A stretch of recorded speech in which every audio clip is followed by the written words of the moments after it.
ঠিক এই দিনটিতে আমার মা বিধবা হয়েছিল আর আমরা ভাই বোনেরা এতিম হয়ে গেছিলাম বাবাকে হারিয়ে। গত বছর এই দিনটাতে আমার আব্বাকে কবরে ঘুম পাড়িয়ে রেখে গেছিলাম। সেদিনও পবিত্র শবে মেরাজ ছিল আর আজকে মাত্রই সেদিন মনে হলো বাবাকে কবরে শোয়াইছি আর আজকে দেখতে দেখতে একটা বছর হয়ে গেল। আসলে সময় যে কত দ্রুত চলে যায়। যেদিন আমার আব্বা মারা গেছিল সেদিন অনেকেই বলছিল আমার আব্বা নাকি ভালো একটা দিনে মারা গেছে, কারণ সেদিন ছিল পবিত্র শবে মেরাজ। দিনটি পবিত্র হলেও সেদিন ছিল আমাদের জন্য খুবই কষ্টের একটা সময়। কল্পনাও করতে পারিনি বাবা ওই দিনটাতে মারা যায়। আমার বাবা কোনো অসুস্থ ছিল না, খুব বেশি বয়স্কও ছিল না, তবে মৃত্যুর যে কোনো সময় আর বয়স হয় না সেটা সেদিন আমরা বুঝে গেছি। আজকে শবে মেরাজের এই দিনে আব্বার কবর জিয়ারত করতে আসছে, এসে দেখি আব্বার কবরের উপরটা ভেঙে গেছে। আসলে মানুষ মরে গেলে কি বা থাকে, আমার আব্বার এত জমি জমা, সেই তো এই অল্প একটু জায়গাতেই শুয়ে আছে, তাও কোনো যত্ন নাই, কিছুই নাই। ভাবলাম আজকে কবরটাকে একটু নতুন করে মেরামত করে কয়েকটা ফুলের চারা দিয়ে সুন্দর করে সাজায়। নিজের ঘরটাকে তো প্রতিনিয়তই গুছগাছ করে রাখি, তো আজকে না হয় বাবার কবরটাকে একটু সাজাই। তবে আজকে আমার মায়ের মনটা একদমই ভালো ছিল না, মায়ের মুখে একটু হাসি ছিল না। আর বাবা মরে যাওয়ার পর থেকে মা এই বছরটা এত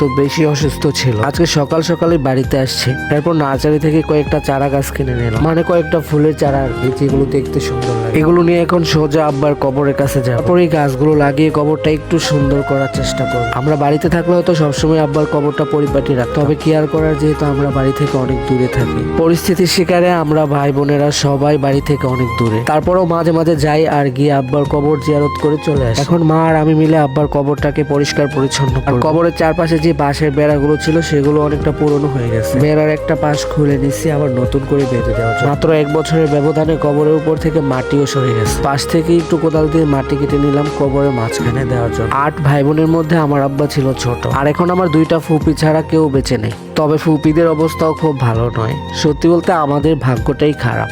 সবার দাদা দাদু নানা নানি সবাইকে কত আদর করে ভালো, আর আমি এগুলো চোখে দেখবো তো দূরের কথা, এই বয়সে এসে বাবাকেই হারিয়ে ফেললাম। আমি জানি না আমার বাবা কোথায় আছে, কেমন আছে, কি অবস্থায় আছে, তবে এখন বাবাকে অনেক বেশি মিস করি। বিশেষ করে আজকে তো বাবার জন্য অনেক কান্না আসতেছে। জানি না আব্বা আমাদেরকে দেখতে পাচ্ছে কিনা, তবু আল্লাহর কাছে একটাই প্রার্থনা, আল্লাহ যেন আমার আব্বাকে জান্নাত দান করে। সবসময় দোয়া করি আমার আব্বার কবরের জন্য একটু আযাব না হয়। আমি জানি এখান থেকে বাসায় ফিরে আমার মা অনেক কান্না করবে, কারণ এতগুলো বছর আমার মা যার সাথে সংসার করছে তিনি আজকে বেঁচে নেই। আমি তো শুধু এখন একটা জিনিস নিয়েই ভাবি, আর সেটা হচ্ছে আমার মা। আল্লাহ যেন আমার মাকে অনেক দিন বাঁচিয়ে রাখে, কারণ মাই হলো এখন আমাদের সবার শেষ ভরসা। তাই যথেষ্ট চেষ্টা করি মাকে আগলে রাখার জন্য। যেভাবে মা খুশি থাকে সেরকমই চলার চেষ্টা করি, সর্বদাই মাকে হাসি খুশি রাখার চেষ্টা করি। মা যতদিনই আমাদের মাঝে বেঁচে থাকেন ততদিনের জন্য খুব আনন্দে থাকে। তো আব্বার কবরটাকে এইভাবে গাছ লাগিয়ে সুন্দর করে দিলাম। এখন কবরটা দেখতে সেদিনের মতোই মনে হচ্ছিল। এরপর গাছে পানি টানি দিয়ে আবারও বাঁশের বেড়া দিয়ে বেঁধে দেবো। এরপর আল্লাহর কাছে 2 হাত তুলে মা ছেলে মিলে দোয়া করবো, আল্লাহ যেন আমার আব্বাকে